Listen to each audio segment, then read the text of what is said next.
Assalamualaikum warahmatullahi wabarakatuh. Hai guys, kami dari kelompok 6 ingin menyajikan video tentang perlindungan varietas tanaman. Pertama-tama kami akan memperkenalkan diri. Saya Masita Lara Aulia, saya Dea Francilia, saya Rahmalia, Saya Nadia Sari, saya Nisa Melani, saya Dina Mawarni, saya Azam Sari, saya Ria Jumoro Akiko, saya Melisa Rahmawati. saya Anissa Lutfi. Selamat menikah. Hai guys, kalian tau gak sih PVT itu apa? Nah, jadi di sini aku kali ini akan menjelaskan tentang PVT. Nah, PVT itu hak kekayaan intelektual yang diberikan kepada pihak pemulia tanaman atau pemegang PVT untuk memegang kendali secara eksklusif terhadap bahan perbanyakan dan material yang dipanen dari suatu varietas tanaman baru untuk digunakan dalam jangka waktu yang telah ditentukan. Seperti yang udah dijelaskan oleh Ana tentang pengertian PVT, rupanya PVT memiliki definisi dalam undang-undang.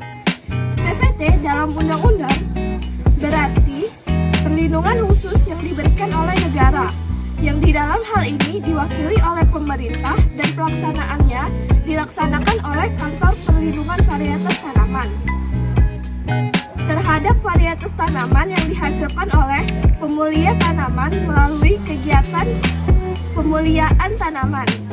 Seperti itu definisi PVT dalam undang-undang. Hai guys, selanjutnya saya akan menjelaskan tentang permohonan hak PVT. Yang pertama, ada tanaman sebagaimana yang dimaksud adalah tanaman semusim dan tanaman tahunan. Yang kedua adalah suatu varietas dianggap baru apabila pada saat penerimaan permohonan hak PVT bahan perbanyakan atau hasil panen dari varietas tersebut belum pernah diperdagangkan di Indonesia atau sudah diperdagangkan tetapi tidak lebih dari 1 tahun.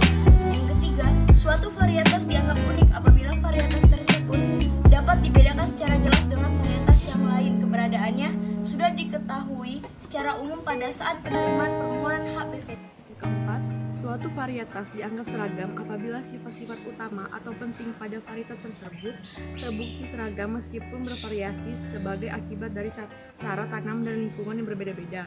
Yang kelima, suatu varietas dianggap stabil apabila sifat-sifatnya tidak mengalami perubahan setelah ditanam berulang-ulang atau untuk yang diperbanyak melalui siklus perbanyakan khusus, tidak mengalami perubahan pada setiap akhir siklus tersebut. Yang keenam, bervarietas yang dapat diberi VVT harus diberi penanaman selanjutnya menjadi nama varietas yang bersangkutan dengan ketentuan bahwa 1. Nama varietas tersebut terus dapat digunakan meskipun masih perlindungan telah habis. Yang kedua, pemberian nama tidak boleh menimbulkan keracunan terhadap sifat-sifat varietas. Yang ketiga, penanaman varietas dilakukan oleh pemohon untuk PVT dan didaftarkan pada kantor PVT. Baiklah, kami berdua di sini akan menjelaskan tentang hak dan kewajiban pemegang hak perlindungan varietas tanaman. Yang pertama adalah pemegang hak PVT memiliki hak untuk menggunakan dan memberikan persetujuan kepada orang atau badan hukum lain untuk menggunakan varietas berupa benih dan hasil panen yang digunakan untuk propagasi. Kemudian yang kedua, ketentuan sebagaimana yang dimaksud pada ayat 1 adalah 1. Varietas turunan esensial. Kedua, varietas yang tidak dapat dibedakan secara jelas. Yang ketiga, varietas yang diproduksi dengan selalu menggunakan varietas yang dilindungi.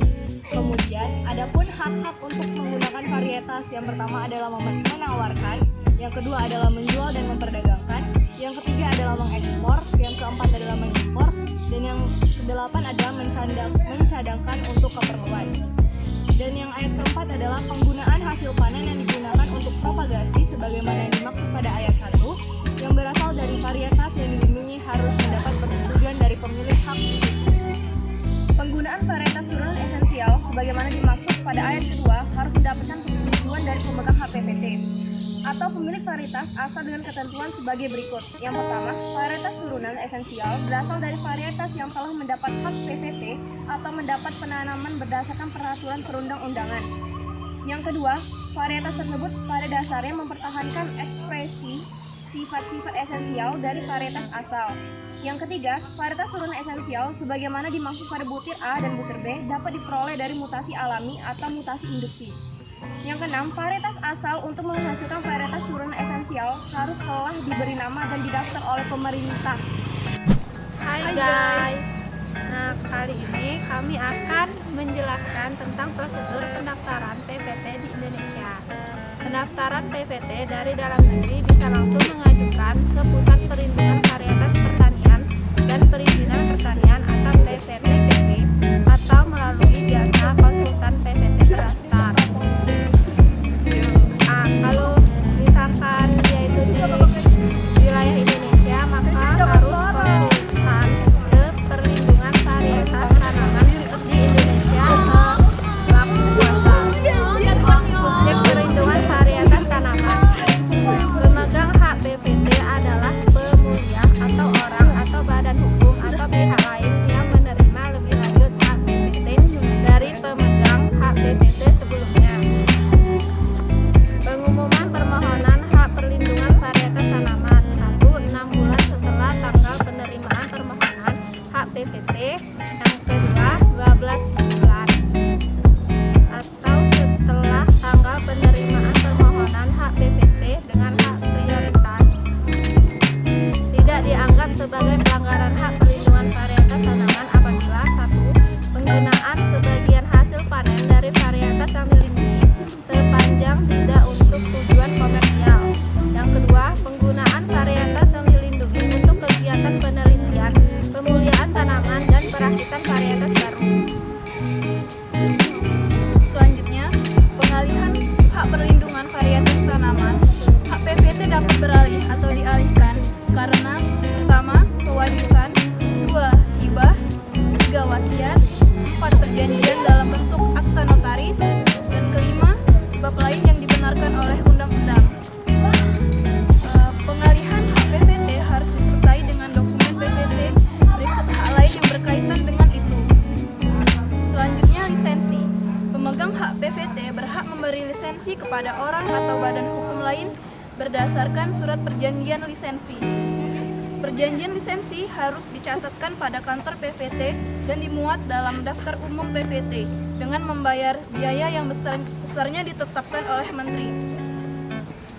Yang terakhir, berakhirnya hak perlindungan varietas tanaman. Hak PVT berakhir karena pertama, berakhirnya jangka waktu, kedua, pembatalan, ketiga, pencabutan. Hai guys, jadi di sini kita akan menjelaskan tentang contoh kasus PVT. Yang pertama yaitu seperti kasus perusahaan Comestic Shiseido Jepang yang mengklaim 9 hak paten atas tanaman tradisional Indonesia yang bernomor registrasi JP 10316541 dengan subjek paten tanaman tradisional yang kesemuanya merupakan bahan anti penuaan, perawatan kulit, dan kepala. Fakta demikian jelas merugikan negara yang menjadi korban beban birokrasi. Selain harus kehilangan sebagian kekayaan hayatinya, negara bersangkutan juga menjadi tidak bebas lagi. Padahal konvensi tentang keanekaragaman hayati telah secara jelas menyatakan bahwa setiap negara berdaulat terhadap sumber daya alam yang dimiliki. Sekian video dari kami. Wabillahi taufiq wal hidayah. Wassalamualaikum warahmatullahi wabarakatuh.